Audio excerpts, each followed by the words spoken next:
Boa noite, pessoal, tudo bom?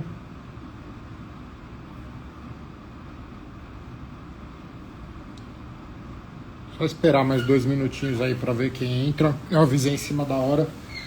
Tenho avisado em cima da hora porque eu presumo que o pessoal que normalmente participa aí, que me assiste, já sabe, né? Quinta-feira já faz um tempo aí que eu tô com essa rotina de às 8 da noite fazer aí as lives.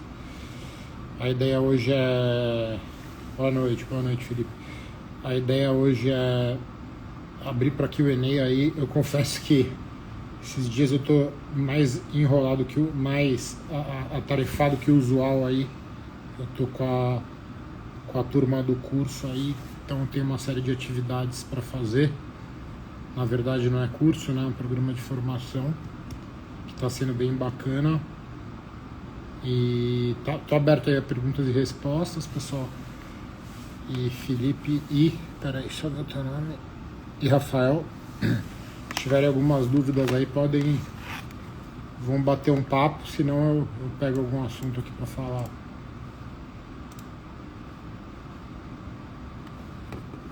Alguma dúvida?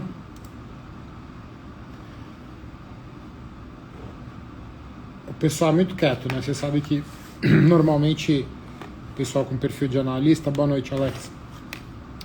Normalmente, assim, perfil, isso não é uma regra, mas quem é analista muitas vezes é um pouco mais introspectivo, assim, né? Eu criei uma comunidade na turma 0 dos meus primeiros alunos e tenho meus primeiros alunos dessa primeiro programa de formação que eu estou fazendo, dessa primeira turma, que eu chamei de turma 0, meus pupilos aí. E a turma, eu criei uma comunidade, aí eu falei até, não, preciso colocar regra, né, para a comunidade, para as pessoas. Muitas vezes você tem que colocar regra para a pessoa manter o foco, falar só do determinado assunto.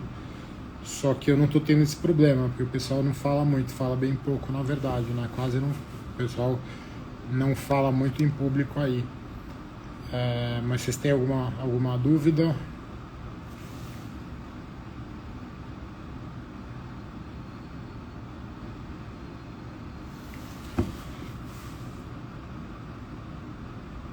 Turma, eu vou começar assim só para aquecer aqui. Eu vou chamar atenção de novo aí para um fator que eu acho que é uma das coisas mais importantes que você tem que fazer quando é analista, e eu falo bastante sobre isso, né? Você tem uma coisa chamada que você está num mercado que a quantidade de informações que você recebe é gigantesca. Eu sempre falo, né? Se você trabalha, se você no dia a dia já é um desafio a gente manter o foco no que a gente tem que fazer às vezes, por conta das distrações. Boa noite, Edu. Por conta das distrações que as redes sociais trazem pra gente, etc. A gente aquela curiosidade. Às vezes o nosso grupo de WhatsApp, você não quer perder uma informação, aí a pessoa chega à noite, eu já tô fora dessa faz tempo, né? Mas quer ver o grupo dos amigos ali, o que foi dito, que você não conseguiu acompanhar. Então, assim, você imagina essa mesma situação, mas você sabendo que uma coisa que você olhar ali, que você pode ler uma informação que você perder, pode te fazer perder dinheiro ou deixar de ganhar. Então, assim, a tentação é muito grande para você fazer um research reativo, né? Você ficar na defensiva. O que é ficar na defensiva? É ficar ali no gol, querendo olhar todas as informações que tem, digerir tudo e processar toda aquela informação. Então, a habilidade, eu sempre falo muito em modelagem, né, que eu falo que é uma das perspectivas das maneiras de você olhar, embora não seja a única habilidade necessária para o analista que modela bem, que modela correto e modela de maneira eficiente, ele vai ter mais tempo para fazer as coisas que ele tem que fazer, para alimentar com qualidade o modelo, fazer o que eu chamo de research proprietário, né, para, no final das contas, enxergar o que os outros não estão enxergando. E nesse sentido, nesse sentido, é super importante você, além disso, né, além da questão do modelo, vamos dizer assim, o modelo pronto, você deveria, primeira coisa que você tem que fazer antes de começar a cobrir uma empresa, é você entender, não cair na tentação de começar a olhar só aquela empresa, porque aquela empresa ela não opera no vácuo, ela não opera num ambiente isolado. Então você deveria entender e mapear aí quais são os fatores, entender o setor, né? Você quer entender o setor, entender qualquer determinado setor. Não é você ler tudo, entender tudo sobre todas as empresas. O que é entender no contexto de research? Você é um analista de ações, você não é um analista de empresas. Você não tem que saber tudo da empresa, embora muitas vezes esteja correlacionado entender da empresa e entender da ação.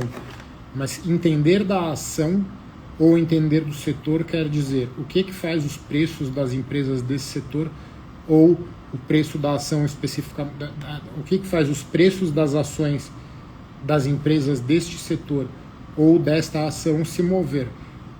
E aí, primeiro você deveria determinar, né, quais são os fatores mais importantes que influenciam o comportamento deste ou daquele setor.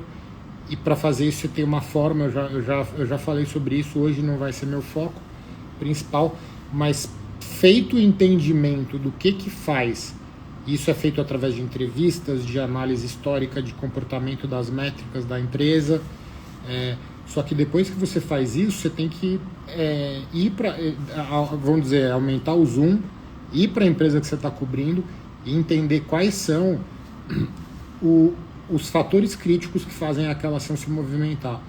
Porque assim, quando você pega, por duas razões, né? Porque quando você pega normalmente uma empresa, uma ação, você tem poucas coisas, eu vou chutar que não mais que 5, eu acho que é mais para 3 do que para 5.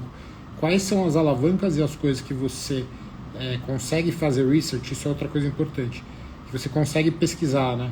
Se você falar, o preço do dólar vai fazer essa exportadora, se o dólar subir vai ser bom para essa exportadora, vai fazer a ação dela subir. Ok, mas será que você tem algum edge? Será que você tem alguma vantagem competitiva porque você conseguisse ter uma opinião melhor, mais assertiva e com mais poder preditivo do preço do dólar do que o resto do mercado? Eu já te digo que a resposta é não, tá?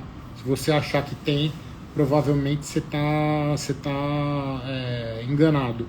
Então, assim, quais são as coisas que eu consigo pesquisar, as variáveis que eu consigo ter uma opinião e eventualmente ter uma vantagem competitiva de descobrir sobre aquela variável, que podem fazer a ação se movimentar. E 2, vamos lá, só dando um passo atrás. Eu calculo meu target price, eu faço minha análise de maneira diligente, eu faço meu modelo e eu chego num base case, num cenário base para o que eu acho que a ação deveria valer, que é o meu valor intrínseco. E aí eu deveria também ter um cenário, vamos dizer, pessimista, né, que a gente chama de bear case e bull case. Eu deveria ter um cenário pessimista e um cenário otimista. Tá bom, mas isso e não é só você mexer na planilha e fazer um exercício fútil de brincar com as variáveis e melhorar a situação da empresa. Isso daí tem que ser conectado com a realidade. Então, assim, se isso acontecer, que eu acho que tem uma probabilidade um pouco menor, vamos dizer de 30%, vai acontecer tal e tal coisa e a ação deveria custar maior que o base case. E aí você tem o bear case, que é o caso no qual você acha que seria um cenário razoável de acontecer, mas com a probabilidade mais baixa do cenário base. E aí você fala, não, mas se der tudo errado você nunca vai saber o que vai ser, tá? Porque pode dar bem errado. É importante saber, mas num cenário razoável, se as coisas forem mal, para onde vai? E aí você deveria comprar uma ação, investir numa ação, ou shortear uma ação, ou vender uma ação, apostar contra, se o cenário se mostrar razoável, o equilíbrio de risco e retorno, né? Eu acho que assim, eu tenho mais para perder se esse cenário ruim se concretizar do que para ganhar e etc. Né? No mercado a gente busca assimetrias. Você deveria entrar sempre em posições que se você perder, você perde menos, você perde pouco, e se ganhar, você ganha muito, tá? Mas isso é um outro assunto. Mas o fato é que, tida essa opinião de investimento, e vamos nos ater aqui ao cenário base, você tem no cenário base que você acha que a ação vai para tanto, você deveria entender depois, tá bom, mas por que eu estou achando que o meu cenário base vai fazer, a ação vai estar mais cara do que está hoje? Por que meu valor intrínseco calculado está maior do que o que o mercado está achando? Porque se o mercado estivesse achando a mesma coisa que eu, a ação não estaria barata. O preço de tela dela seria muito próximo do meu preço que está aqui no meu modelo. Então, assim, feito isso, você deveria entender quais são os fatores críticos aí que vão fazer, no meu horizonte de investimento, nos próximos 3 meses, nos próximos 6 meses, nos próximos 5 anos, fazer o preço da ação convergir para o meu valor intrínseco. Às vezes você sabe que tem um desconhecimento em relação a alguma variável, porque o mercado, sei lá, porque os analistas estão...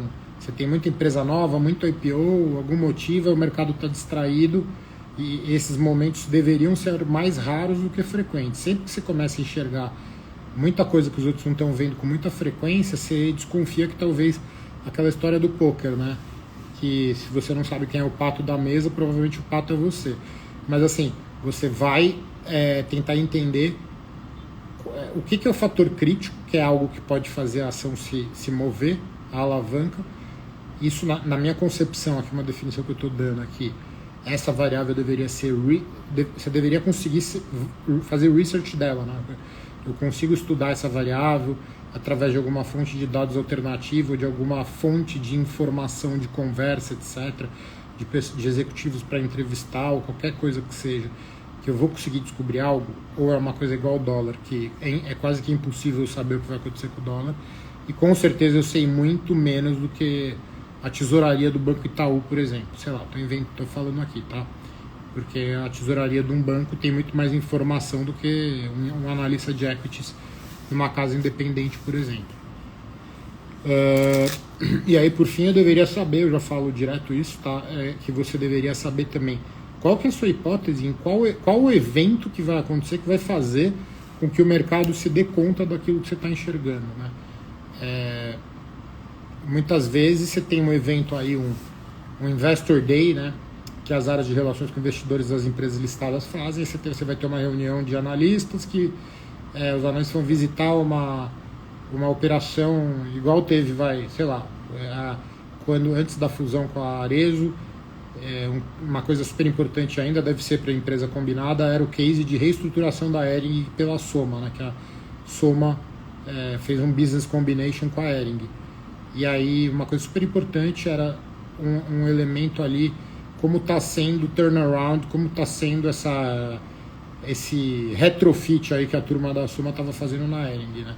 Aproveitando a marca, mas dando uma revitalizada nela, etc. E aí você tinha umas coisas fabris importantes para ela conseguir acertar a cadeia de fornecedores e diminuir o custo. Aí teve um evento lá de analista que todo mundo foi lá para Blumenau, acho que é Blumenau, se eu não me engano, a Hering. Tá, nesse evento, não é que vai ser dito um bizu, uma informação privilegiada, é que eventualmente vai ter uma apresentação na qual o management, no caso, sei lá, o Roberto Jataí, que era o CEO da Soma, ele ia dar uma informação, não é dar uma informação não pública, tá? Mas ele ia falar primeiro ali para aquele grupo de analistas, ia estar contando a história, que vai melhorar, que eles estão com as projeções e está indo bem o plano de reestruturar a Hering. Ali naquele momento, eventualmente, aquilo é um fator, é um catalisador, né? Um catalisador que vai fazer eu, eventualmente, que já estava achando que ele vai falar, aquilo vai fazer os outros investidores acharem. Aquilo vai fazer um analista sell-side pegar e ligar para um cliente gringo que já estava de olho ali com a bala na agulha para comprar a Hering e vai comprar. Então, assim, você tem vários tipos de catalisadores, mas você deveria ter uma opinião. O fato é que para você buscar esse catalisador, para você estar monitorando esse catalisador, ou para você buscar esses fatores críticos e estar de olho neles, e estar concentrando um pedaço desproporcional do seu tempo para olhar esses fatores, você tem que saber qual ele é.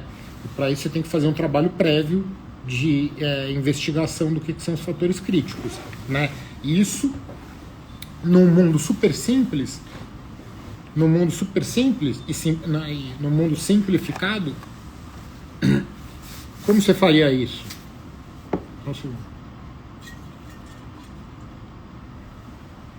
Como você faria isso no mundo simplificado? Você entraria no seu modelo e você pegaria, eu falo isso direto, você pega uma determinada linha ali do modelo, você tem o teu modelo e ele tem várias linhas ali, preço, quantidade, capex, todas as variáveis, e aí crescimento da receita, etc. E aí você vai pegar e aí você imagina que o mercado inteiro, todos os sell sides, todos os buy sides têm um modelo igual ao teu. Aí você fez lá uma conta e chegou à conclusão que a ação vale 20, ela está custando 10 no mercado. Então provavelmente o mercado está achando que ela vale, no momento, não com palavras, mas com grana, o preço de tela está dizendo que é 10. Então, assim, você está achando que vale mais do que vale, porque o que vale é o que está na tela. O que vale não, o que o mercado está achando naquele momento que vale, pelo menos provado, né, por, não com elogio, mas com grana, é o que está na tela. Então, assim, se eu acho que vale 20, alguma linha do meu modelo ali está mais otimista e está sendo melhor para a empresa do que o resto do mercado. O que é o mundo ideal? O que é esse trabalho que eu estou falando para fazer? Pô, eu vou pegar o modelo de todo mundo e vou olhar, vou comparar as linhas. A linha de custo, que a minha está mais baixa. Legal. E eu estou certo ou estou errado? Eu tenho certeza aqui que eu fiz uma pesquisa e fiz um research e acho que a minha linha de custo está certa. Só que não é tão simples, né? Isso é o que você faz conceitualmente, no fundo é isso que você está tentando fazer. Só que o modelo de cada um é de um jeito. Você não vai ver o modelo dos outros. Você pode ver os do sell side. Se você está num buy side grande, você pode pedir o de todo mundo. O modelo não é estruturado igual, mas você consegue ter uma base a partir disso. Mas você tem que conversar com os buy sides, você tem que saber quem são os grandes acionistas, mais ou menos o que o cara está esperando. Quando eu estava no buy side, já teve situações que eu marquei call, eu ia montar uma posição numa empresa, eu estava investigando, eu estava olhando uma empresa e aí a gente achou, gostou, queria se aprofundar no case. Uma das coisas que eu fazia é às vezes saber quem são os grandes acionistas, né? Isso daí às vezes é público. Você sabe que tem uma asset que tem posição naquilo, você viu no Market Makers o cara falando sobre essa empresa, né? Enfim. E aí muitas vezes você tem um amigo, você conhece, gente, é um amigo teu, alguém que você conhece que está naquela casa. Você tenta falar com a pessoa, fazer um call, né? Porque o que acontece, é uma dinâmica também que acontece no buy side. O que é uma dinâmica que acontece no buy side muito comum também? E, de novo, aqui eu não estou falando de informação privilegiada ou manipulação de mercado, tem que tomar cuidado com isso.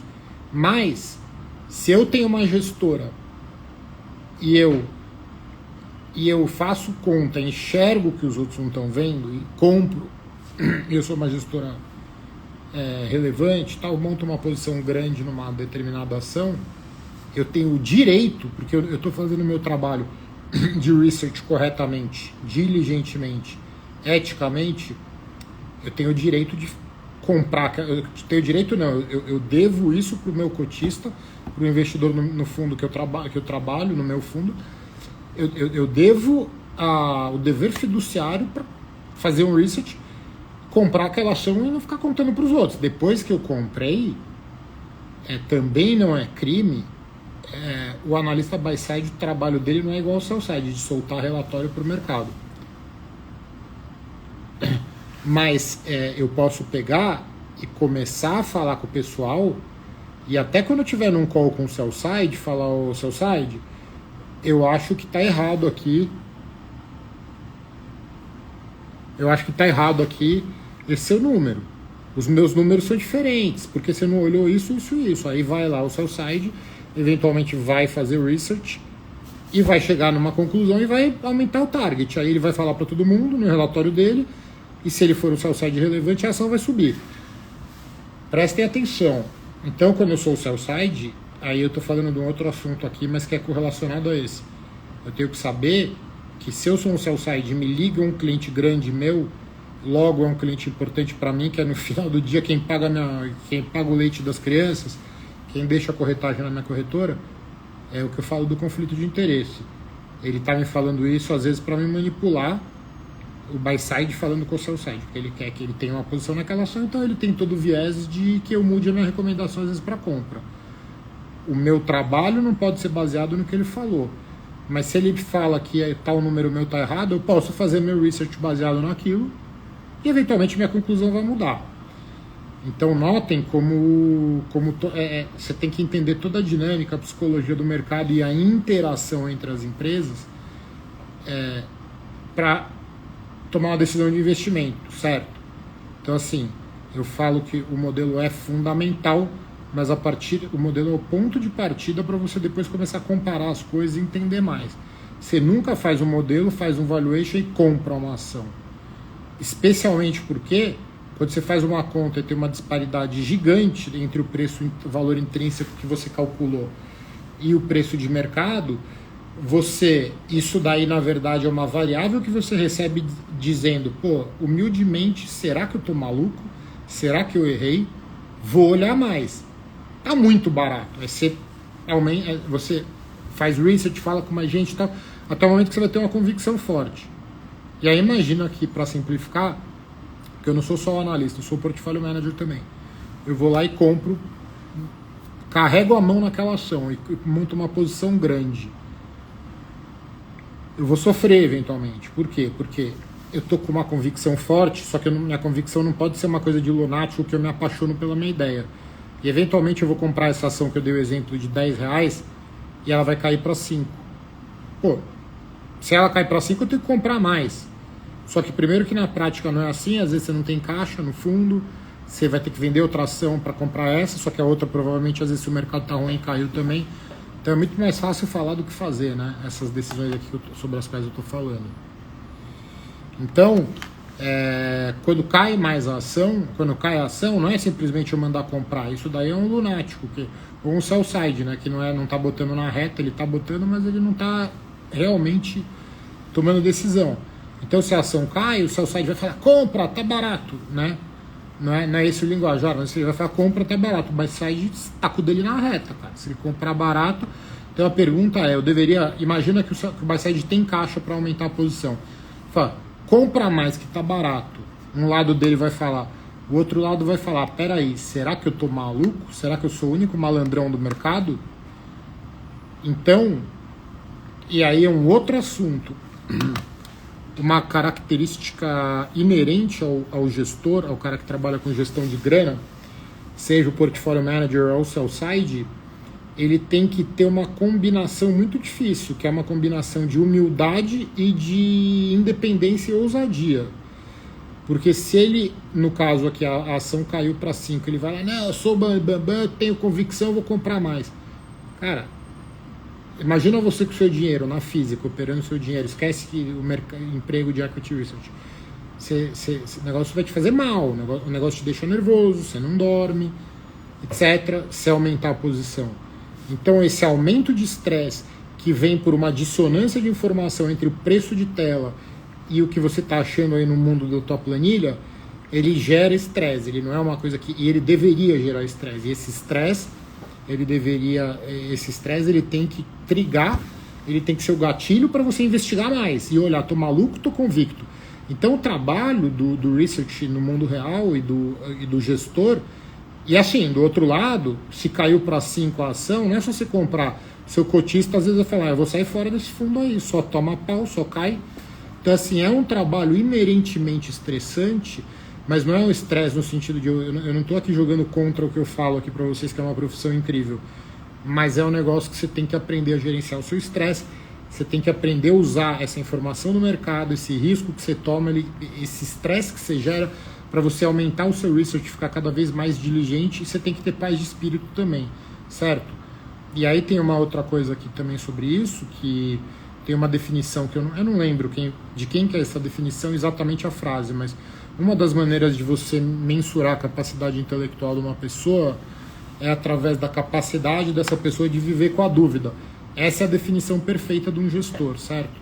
Até o Stuberger lá do Fundo Verde, tal, que é um gestor super renomado, aí, um dos mais ganhadores da história do mercado brasileiro.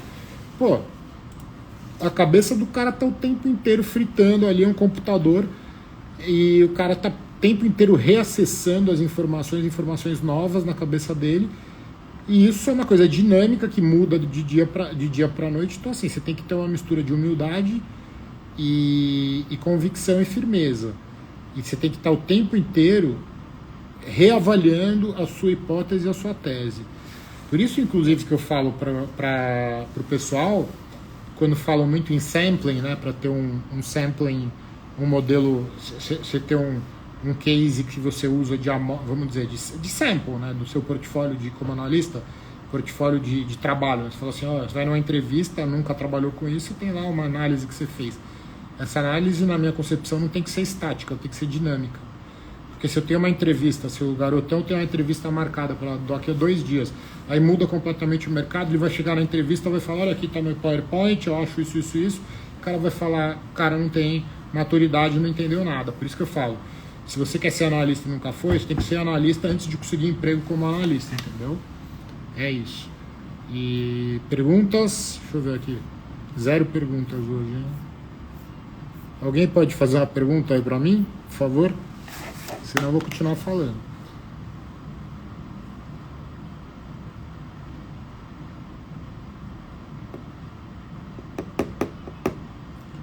Vou falando aí, se vocês quiserem, vocês mandem perguntas, tá? Mas assim, por exemplo, aí voltando na questão do... Opa, o Edu fez pergunta.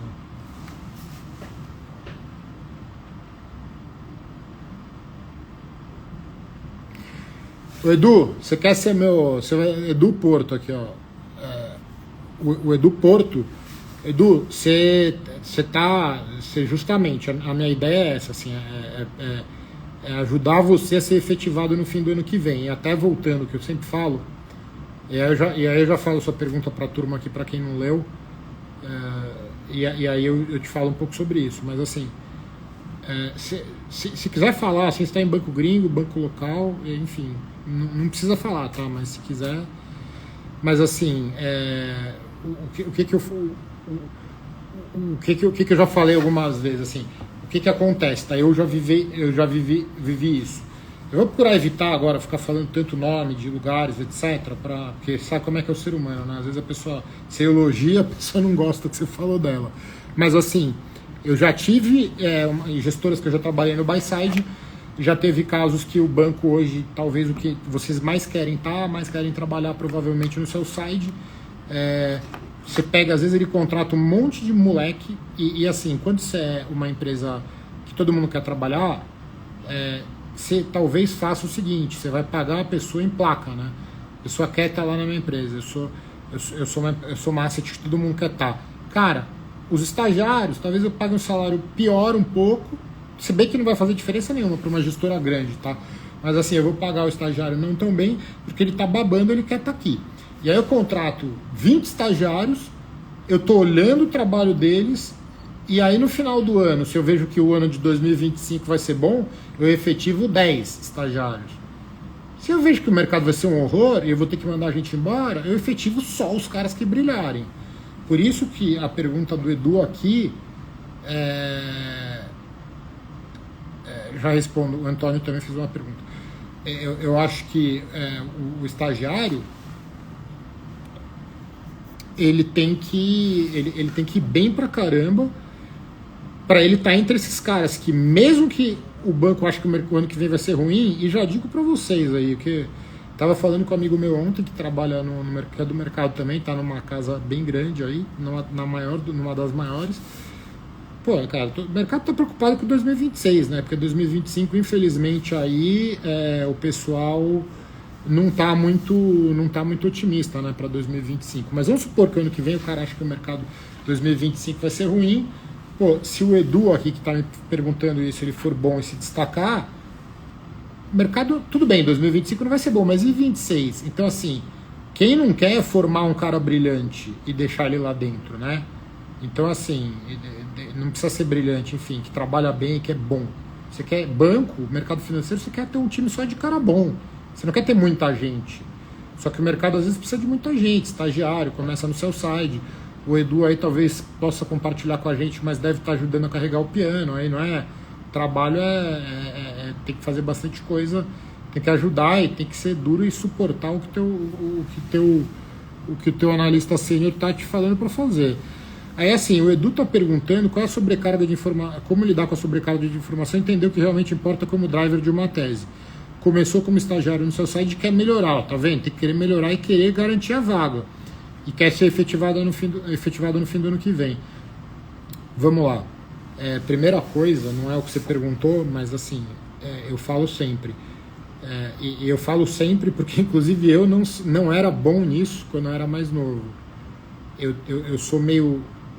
Tenho opinião muito forte em relação às coisas, tenho uma personalidade forte.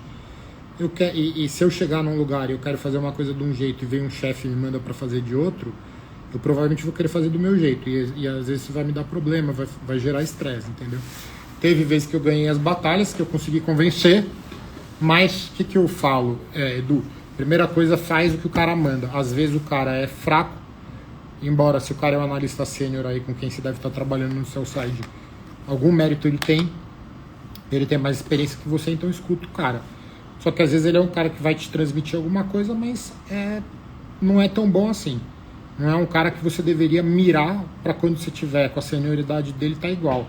Você quer ser melhor que ele. Mas você tem que prestar atenção. Já te falo, no mercado financeiro, talvez até eu, tá? Eu parece que estou falando dos outros, mas todo mundo tem ego, né? E às vezes os caras têm. É uma combinação meio problemática, porque. Não é problemática, mas que traz algumas consequências. Se o analista, o cara mais sênior, ele tem o ego grande, que a tendência muitas vezes é essa, embora não devesse, mas tem gente que acaba, o ego nos influencia. E ele trabalha no mercado que mal ele não ganha. Então, assim, ele tende a ser um pouco mais, às vezes, incisivo com as coisas e tende, às vezes, a não ter a humildade e a inteligência de ouvir os outros. Então, às vezes, por que não o estagiário pode me dar um bom conselho, né? Eu falo sempre aqui, eu sou faixa preta de jiu-jitsu há 20 anos. Às vezes eu posso aprender uma coisa com faixa azul, que sabe mais que eu, uma determinada posição. Com certeza vai ter esse caso. Se eu tenho faixa azul que entra lá e só dá armlock, por que não? O cara pode me dar uma dica para fazer o melhor armlock. Então eu tenho que ter humildade, certo? Mas isso daí é mais fácil falar e às vezes o nosso ego nos atrapalha. E por que eu tô falando isso? Porque assim, você tem que fazer o que... Se o seu chefe te der liberdade para você fazer as coisas de uma maneira... Sei lá, ele vai mandar você atualizar o modelo dele, vai mandar você construir um pedaço, dar uma melhorada no modelo. Se ele te der liberdade para fazer o negócio de uma maneira que você tenha... Se ele te der uma liberdade para fazer, sempre pergunta, tem alguma coisa específica e tal? Você vai fazendo, mas se ele falar faz assim, faz exatamente do jeito que ele falou. Mesmo que você tenha certeza que o teu jeito é melhor que o dele. Por quê? Porque... E aí você tem que ter uma leitura, tá? Analista e mercado financeiro tem política, etc. Então assim, você tem que saber ler um pouco o cara. Tem gente que se você der uma sugestão ou melhorar o que ele fez, é muito bizarro o que eu tô falando, eu acho bizarro isso, tá? Mas assim, o cara vai tomar como uma crítica. Uma vez eu tinha um chefe que eu peguei, melhorei, fiz um modelo do zero muito melhor que o dele e não parei de fazer o dele, eu tava fazendo o dele. Quando eu quis mostrar para ele o modelo que eu fiz, o cara embirrou comigo, entendeu? E aí eu tive que ficar quieto, nem tentei mais mostrar o modelo para ele. Conclusão. E eu não vou reclamar do cara. É uma característica dele e ele viu aquilo, eu nem acho que é como uma ameaça, tá? Ele viu aquilo como uma coisa que estava dizendo, se eu fiz um modelo novo, ele já tinha o dele, eu tô falando que o modelo dele é uma porcaria, entendeu? Eu não sei se pode falar palavrão aqui no negócio, ou eles vão me banir aqui. Então, primeira coisa, faz o que ele manda. Segunda coisa, se você acha ele fraco, e mesmo que você não ache ele fraco, se desenvolva na paralela, certo? E eu acho que o skill mais importante é você aprender a modelar direito, aprender todas as outras coisas do research, mas você tem... E aí eu vou falar aqui, o negócio parece que eu estou vendedor aqui, mas eu não estou, eu realmente acredito nisso. Você tem que aprender a fazer o seu modelo do zero. O meu modelo, o nome da minha conta aqui é modelagem do zero, por isso. Porque, e eu tô, graças a Deus, assim, tá bacana pra minha turma de agora, que eu tô mostrando isso, e eles estão, eu acho que a turma tá sendo uma experiência bacana, e eu tô fazendo um negócio do zero, como se eu estivesse constituindo uma empresa do zero, até virar uma coisa complexa. Porque se você faz isso, você tem poder. Eu acredito, eu tenho convicção, eu não estou na cabeça de todo mundo, mas se eu pegar todas as boas gestoras e os sell sides, você vai ter muita gente aí que está lá, que foi o segundo analista, que é muito eficiente, atualiza tudo, boleto, que você deve estar fazendo isso, né? Você com certeza está fazendo esse trabalho também. Você vai estar boletando os números no modelo, vai estar colocando os números históricos, vai estar ajudando a melhorar o modelo, a fazer a manutenção do modelo, atualizar ele no dia a dia, vai estar ajudando a escrever, etc. Só que, na verdade, é igual você entrar numa empresa grande ou montar uma startup tua. Eu estou fazendo uma analogia com o modelo. Você atualiza um monte de coisa, sabe operar o modelo, ele sabe atualizar. Só que, cara, você nunca... E pela correria do trabalho, você nunca fez o modelo do zero. Então, assim, você está fazendo um monte de erro ou tá fazendo tudo certo que o modelo tá perfeito, só que você não tá com ele na tua cabeça, você não sabe montar o modelo. Aí pinta uma vaga para você ir para um... sei lá, eu vou dar um exemplo, tá? Eu tenho um aluno meu, eu tenho 2 alunos, 2 analistas, que eu chamo de analistas. Eu tenho 2 analistas que estão numa gestora em outra cidade, que não é em São Paulo, e aí eles têm uma oportunidade lá porque eles não têm o chefe, eles estão meio que tentando, tá? É meio diferente isso. Mas de alguma forma eu vejo que eles estão meio que talvez até montando uma área de research dentro da gestora que eles trabalham, porque os caras eram caras que nunca foram analistas e não tem um processo estruturado de valuation. Cara, os garotos primeiro, eles estão no meu programa, já fizeram vários outros, tá? Eles já fizeram vários outros treinamentos, etc. E vão atrás de conhecimento. E eles estão fazendo o meu também. Eu até achei isso uma coisa super interessante. Eles estão fazendo porque eles querem melhorar e sempre perguntando, e um compartilha com o outro, um ensina o outro, e eles estão aprendendo a modelar do zero. Então, assim, se bobear, o cara tem que ser bem inteligente para fazer isso e focado. Se bobear, ele vai criar um negócio do zero e vai aprender a fazer tudo sozinho. E, assim, qual que é a minha proposta aqui para vocês, inclusive dos meus seguidores? Eu não estou falando de curso nem nada. Ser uma fonte, ser quase que assim, o seu analista sênior, um cara que você acompanha, que está te ajudando, que você se espelha e vai te ensinar coisas, transmitir conhecimento. E se eu estiver fazendo um bom trabalho, para muitos analistas, talvez eu seja uma fonte mais importante do que o próprio cara sênior que ele está trabalhando. Porque esse cara muitas vezes não vai dar atenção para ele. Eu estou te falando, não dá tempo. Você tem caras muito bacanas que te ajudam na carreira e te desenvolvem, sabe? Eu tive pessoas que foram... Até o próprio Edu foi meu chefe na Claritas. Pô, eu sou muito grato a ele, assim, que o cara... Eu já era analista sênior na época, mas sobre o setor elétrico, o cara no meio da pandemia, ele dedicou tempo a mim, me ensinou sobre o setor elétrico. E eu sou grato a isso, mas muitas vezes você não vai nem ter essa oportunidade. Só que ele não me ensinou como modelar do zero, não sei o que, entendeu? Então, enfim, é meio que isso. Então o conselho é esse, cara, é ter essa atitude de... Edu, presta atenção. Anotar, eu falo isso, até fiz, eu vou fazer esses dias um post no Rio sobre isso. Anote o que o cara fala. Eu odeio quando eu contrato alguém e eu começo a falar com a pessoa não anota, não mexe na caneta. Aconteceu um tempo atrás isso daí com um garoto de back-office aí que estava trabalhando numa gestora que eu trabalhava. Eu falei pro cara, anota tudo, ou não erra nada. Se você fala, o cara não anota nada, ele vai lá, acerta tudo, ótimo. Eu falo isso até da questão, eu dou um exemplo de garçom, né? Você vai num lugar e pede para um garçom, por favor, me vê isso, tem cara que fica olhando na tua cara. Ele vem e traz tudo certo, perfeito, não tem um erro. Café café com leite, uma média escura, um ovo com bacon, e ele não erra nada, beleza. Só que assim, eu falo pra vocês, nesse universo de research é muita informação que você não sabe, não domina ainda.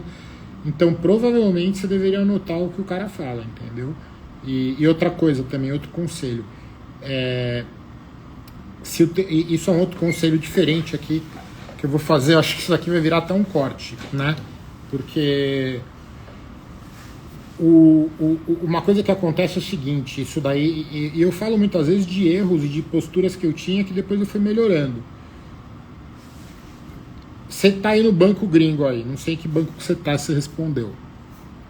Aí o seu chefe vai fazer um non-deal roadshow e vai para Nova York.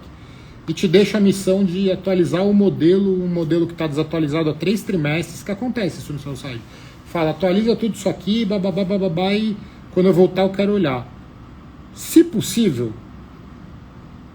tudo bem, eu dei um exemplo meio infeliz, que se ele está em Nova York, fazendo um non-deal roadshow, ele não tem tempo de respirar, ele vai visitar um fundo atrás, um gestor atrás do outro, tal, um cliente atrás do outro, mas se você tiver a oportunidade de falar com ele de vez em quando, você fala assim, fulano, eu já fiz 20% daquilo que você me pediu, dá uma olhada aqui. Isso é muito importante e tem muito estagiário que erra nisso, analista júnior. Vai mostrando a coisa parcialmente. Se você estiver fazendo errado, o cara já vai te corrigir. Você mostra que você está progredindo, não está deixando as coisas para a última hora. E normalmente, quando você é júnior, os caras mais sêniores estão de olho em você e estão vendo o que você está fazendo. E o cara, percebe a quilômetros de distância se você tá fazendo merda ou não, entendeu? Se você tá fazendo um bom trabalho, se você tá tendo uma postura adequada ou não. Vou te dar um exemplo. Aliás, isso não tem a ver com o assunto, mas assim, eu lembro que uma vez um amigo meu de investment banking, que hoje é sócio de um lugar puta de um banker, um cara super bem sucedido, ele falou, cara, estagiário malandro, você sabe o que é Alt Tab no teclado? Alt Tab, aqui quando você aperta Alt Tab, trup, você faz esse movimento e você troca de tela. E aí você tem estagiário que tá lá vendo uma baboseira na internet, né? E assim, mercado financeiro não é igual a empresa normal, que é bloqueado entrar no YouTube, não é bloqueado nada normalmente, não deveria ser, tá? A não ser se entrar em site de pornografia, sei lá, mas no geral, você pode entrar porque você tá fazendo research, você vai entrar em várias coisas e tal. Aí, puta, às vezes o cara tá fazendo a malandragem dele lá, espertinho e tal, aí chega o cara e faz assim, trup, dá o Alt Tab. Quando você tá chegando, assim, é óbvio que, tipo, a gente, tipo assim, quem é mais velho, mais sênior, tem mais experiência, entendeu? Assim, tenha boa postura, entendeu? É foco no trabalho, anotar, e essa questão de entregas parciais, assim, vai sempre checando a entrega parcial. Como é que tá? Tá indo bem? Não tá indo bem? Entendeu? E aí, por último, né, o que você puder fazer para se qualificar aí, você já deve ser qualificado, porque senão você não estaria aí. E boa sorte aí, precisar de alguma coisa, conta comigo. Agora, diz aí se eu respondi, Edu, se estiver por aí ainda, né? Tá aí sim. Aí, o Antônio agora perguntou se acha legal tentar fazer o CFA ainda na faculdade. Cara, eu acho legal tentar, não, eu acho legal fazer. Se você não está com tempo, está muito atarefado e está trabalhando, o meu conselho para quem faz o CFA é não jogar para perder, né? E às vezes você vai perder, tá? Eu tenho amigos, eu conheço gente que já fez 5 vezes o nível 1, e aí depois passou na 5ª tentativa e depois passou no 2 e no 3 de primeira, tem tudo quanto é caso. Mas eu recomendo que você estude de maneira séria. Eu fiz 2 posts sobre isso, acho que hoje e um antes de ontem. Coloquei a pilha lá de livro atrás ali para mostrar que é bastante coisa, mas não é para aparecer, não. É para dar um senso de realidade, entendeu? Então, assim, você tem que fazer, e o conselho que eu dou é você terminar o material bastante antes e treinar de acordo com o que é a prova. Então, level 1, level 2, você tem que treinar múltipla escolha ali na velocidade certa, ter as estratégias para fazer a prova. Eu gostava de fazer o que eu domino melhor primeiro, e aí já me dava um certo alívio. No level 1 a pressão de tempo é grande, se você ficar pasmando fazendo conta numa de múltipla escolha, ali demorou 3 minutos, você já era, você já tá para trás, aí você tem que correr atrás. Então eu gosto de largar na frente, criar uma gordura de tempo, isso eu nunca falei. E aí eu gosto de ter, eu não sei se é possível isso hoje na prova eletrônica, tá? Mas deve ser. E aí eu tinha um jeito lá específico de anotar, de saber exatamente como era a folha, porque senão você tá nervoso lá, você esquece de voltar e aí você não responde as questões. E aí no limite chuta no final, assim, mas deveria chutar o mínimo possível. Mas tem uma estratégia, entendeu? Primeiro eu vou fazer essa sessão, essa, porque eu sou muito bom e rápido nisso aqui, estudei pra caramba, tô muito confiante, e cria uma gordura, as outras você faz e tal. Mas assim, ter estratégia. Para ter estratégia, para praticar a estratégia, tem que fazer muito simulado. Para fazer muito simulado, você precisa terminar, na minha opinião, eu deixo uma gordura grande, terminar 3 meses antes de estudar o material, fazer exercício como é que é? Fazer exercício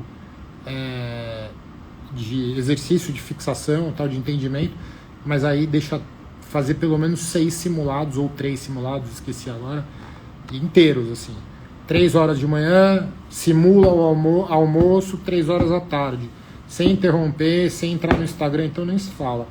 É realmente tentar simular todas as condições da prova, e é isso, cara, e foco no material ali.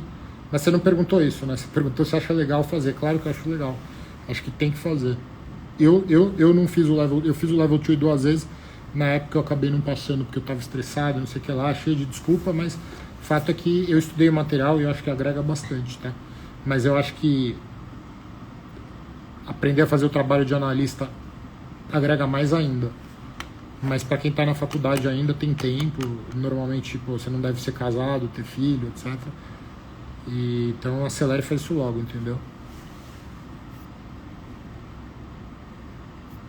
E aí, pessoal? Perguntas?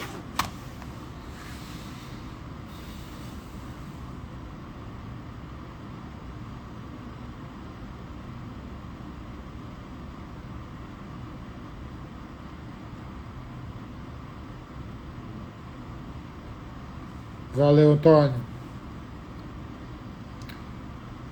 Eu falo baseado na minha experiência, tá com a prova do coração mesmo, da experiência, do sofrimento e tudo.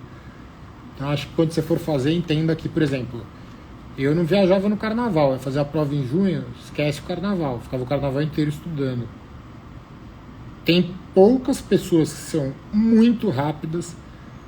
E aí eu tinha um amigo que e hoje o cara tá super. Meu amigo tá melhor no mercado financeiro hoje, disparado, eu acho.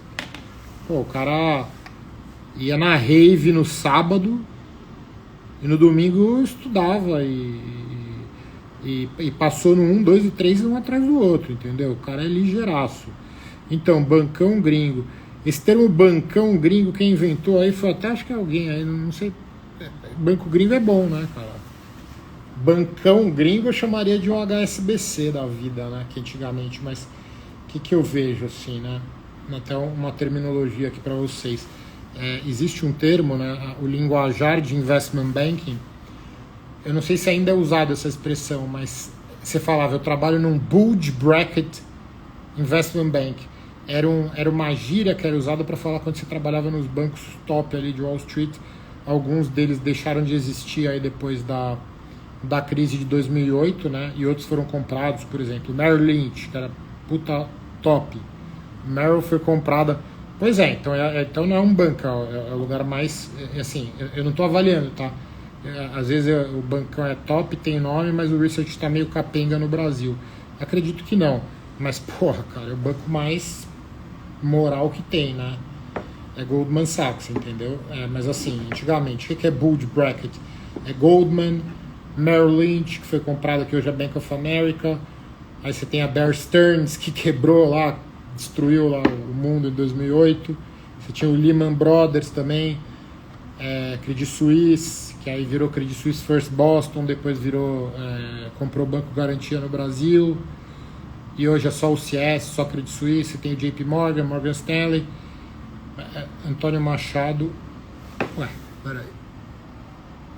Credit, você tá falando, exatamente, Credit Suisse. Então são bancos top aí. Mas hoje, assim, no Brasil, eu vejo que bancos que estavam muito bons, o research, pelo menos quando eu estava consumindo mais, né? Agora eu recebo a lista do pessoal aí, mas eu tenho alguns que eu não tô mais, porque como eu não tô numa gestora, os caras te cortam da lista. Tem alguns bancos que os caras são bacanas e mandam, mas o fato é que eu acho o BBI muito bom. Aqui eu vou começar a falar de um, aí tem que falar de todos aí, né? Mas assim, BBA, BBI, BTG são os principais players aí. Santander também tem uma presença. Enfim, você tem que olhar caso a caso, porque todas as casas têm analistas bons. Mas, cara, tomara que dê certo aí na Goldman. E é isso, cara. Conte comigo aí pro que você precisar. E, enfim. Galera, mais alguma pergunta? Outra coisa importante a se saber, né? Interessante, falando essa questão dos fatores críticos, você, conforme eu já falei, né, entender quais são os drivers dos fatores críticos, e saber também por que os analistas, os fundos aí, os buy-sides, outros buy-sides que você tiver acesso, que você trocar ideia, às vezes você está numa conferência, participando de uma reunião, aí no final da reunião, um small group aí com alguma empresa, você começa a conversar com outro cara de outro fundo que você não conhece ali, e aí você vai entendendo por que eles gostam de determinada ação. Isso é uma coisa importante saber também, né? Então assim, a galera se fala, entendeu? A galera se fala, e quando você fala com alguém, é legal você ter um sistema de anotar de maneira eficiente, né? Eu gosto de, na época eu estava usando aquele Evernote, mas não importa, você pode usar o Google Drive, para mim é a melhor coisa, né? Organiza em pastinhas de uma lógica inteligente, tem uma lógica de encontrar as coisas por palavra-chave, e vai organizando toda essa informação que você vai compilando nas reuniões, né?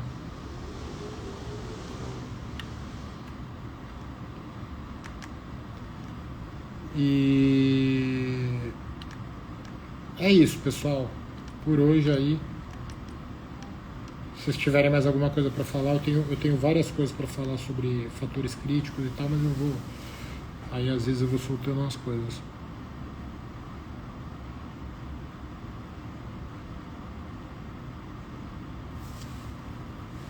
3, 2, 1, pronto, tem pergunta.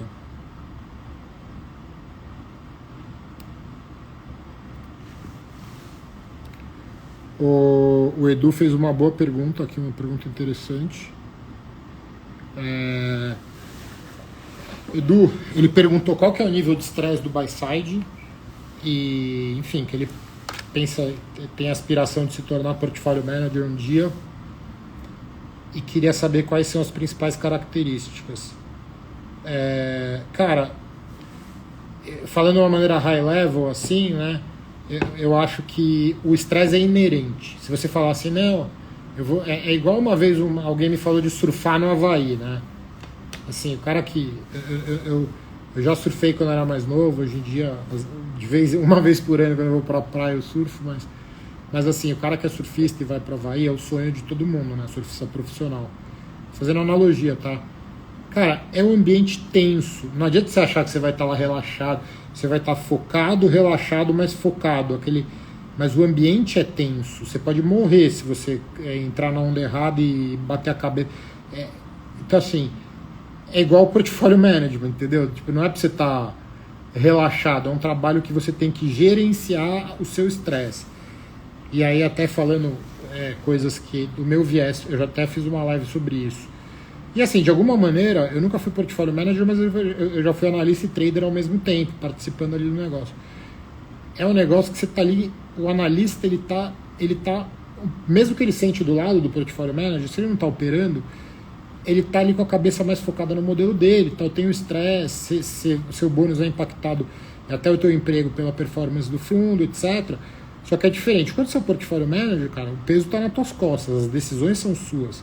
Então isso gera um estresse, mas é um estresse bom, assim, não é bom, ele é um estresse que ele tá ligado a você tá tomando risco, a você, tá falando, mas tá fazendo o que você acredita e botando posição. Não sei se você for um bananão lá que fica é um fundo ativo Bovespa e você tá ali com desculpa o palavreado, mas é o nome que a gente usa, você tá ali com a bunda na parede, entendeu? Todo protegidinho, mas se você estiver realmente fazendo seu trabalho com honestidade, você tem que tomar algum nível de risco calculado. E esse nível de risco, ele te deixa mais alerta, ele te deixa, agora eu vou filosofar aqui, ele te deixa vivo, cara, porra. Tô na pancadaria aqui, não tô morto lá sentado no sofá. E isso, na minha concepção, um conselho forte que eu dou para as pessoas, e aí eu vou começar a fazer igual um cara que eu admiro muito e sigo, né, que é o Guilherme Freire. Ele fala de filosofia, de umas coisas, e assim, cara, faz jiu-jitsu, entendeu? Ele fala pra galera fazer jiu-jitsu e não fazer beach tênis. Eu não vou entrar nesse mérito aqui de ficar arrumando inimizade à toa. Mas assim, cara, você tem que fazer esporte, entendeu? Você tem que fazer esporte, nem que seja uma caminhada, vai pro trabalho a pé e tal, porque você tem que oxigenar a tua cabeça, porque isso melhora a tua performance mental, entendeu? Então, o que pra mim é uma má gestão do estresse no buy side? É você tá lá e aí chegar à noite você ganha um baita, você tá ganhando bem e tal, é muito comum, né, cara? O cara faz na minha época na GV, o cara às vezes, tudo bem, é uma faculdade às vezes meio de playboy, mas assim, tem um cara mais humilde, às vezes um pouco mais simples lá, tal, que não tem tanta grana, tem muita gente, sei lá, o cara não é de uma família rica, tal, e ele vai lá e começa a ganhar muito bem de repente, né? Não é igual jogador de futebol, mas o cara começa a ganhar muito bem, trabalhando no banco, aí o cara começa a ir na balada pra caramba, encher a cara, camarote. Quando você tem 20 anos, seu corpo, de certa forma, aguenta fazer isso. Mas é uma má gestão do estresse. Tudo bem, é um garoto muito novo ali, curte a balada um pouco. Eu curti pra caramba, tá? Hoje em dia, se eu voltasse atrás, eu acho que eu nem faria. Mas assim, um é você ir na balada, outro é você ir, fazer esporte, etc., mais focado. Você vai ter uma dinâmica de desenvolvimento melhor, cara. Porque assim, se o cara tiver 35 anos e ele ficar indo na balada, ele vai virar um bagaço com 40, e o outro cara que se cuida pra caramba, que tem uma vida saudável. Então assim, o estresse mental da gestão, hoje, eu acho essencial você alternar com o estresse físico e treinar. Eu não sei se é claro isso pra vocês, talvez quando eu tinha 20 anos, se eu visse um tiozinho falando isso, eu ia achar, puta papo de vovô. Mas assim, é muito importante, tá, cara? Eu acho, assim. E aí, pra mim, a característica mais importante, eu acho saudável, né? O Edu tá na Goldman, vai ter uma base boa aí de formação como analista. E, porra, tá trabalhando numa empresa que tem um grau de exigência, tal. Legal, vai ter uma boa base. Então não vamos falar de coisa técnica. Assuma que você fique muito bom em todas as coisas aí que você tem que fazer como analista, em todas as características, mas no fundo, cara, você tem que saber tomar risco. E para tomar risco, uma característica importante é você conviver com essa dissonância na cabeça de eu tô louco ou o mercado tá errado, eu tô louco ou o mercado tá errado, e você ficar o tempo inteiro com essa dúvida na tua cabeça, embora seja um traço de uma capacidade intelectual elevada, ela, não obstante, ela gera estresse. E você precisa gerenciar esse estresse para não ficar louco, para não virar um bêbado e por aí vai, entendeu? Então acho que assim, é realmente saber tomar risco, e para isso você precisa conseguir gerenciar o estresse e estar tranquilo. Tá estressado, mas sabe o que tá fazendo, disciplina, entendeu? É isso. Eu tenho amigos, e eu mesmo, na verdade, durante o período, cara, começa a trabalhar no mercado. Eu tenho amigos assim, tem um amigão meu que, pô, o cara nunca deixou de ser gordo, tá sempre gordo, entendeu? E gordo de comer muita porcaria, estresse, entendeu? Então eu acho que você tem que fazer essas coisas, cara. E eu acho que eu não respondi um pedaço da pergunta do Edu. Tá aqui na minha cabeça. Parei a falar aqui. Mas assim, o Edu, provavelmente você não vai ser cobrado exatamente por isso agora, né? Apesar de estar aí na Goldman. Pô, valeu, Edu. Pô, obrigado, cara. Mas assim, se você saiu aqui, eu vou te mandar um direct depois. Edu, última coisa que eu vou te falar, cara. Sobre, você tem que mapear os critical factors, entender, quando você tem uma tese, você entender o que na tua tese é que realmente importa. Das 1000 linhas do modelo, quais são as 5 linhas que você deveria gastar 80% do tempo, assumindo que tem um estagiário atualizando o modelo para você, tá tudo perfeito, você não tem que gastar tempo com o modelo. Cara, aí você vai pra rua atrás dessas informações. Quais são essas informações? É isso.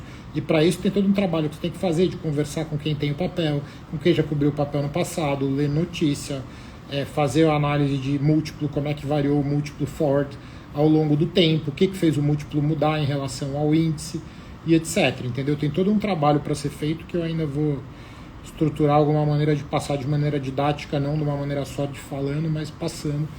E isso daí provavelmente eu vou incorporar aí nos outros materiais. Beleza? Pô, obrigado, cara. Valeu. Tchau, pessoal. Mais alguma pergunta? 15 segundos para pôr a pergunta aí. Senão a gente vai dormir. Valeu, boa.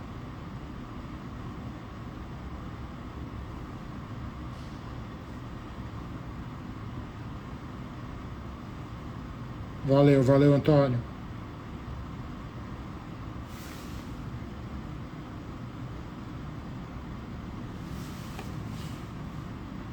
Boa noite, pessoal.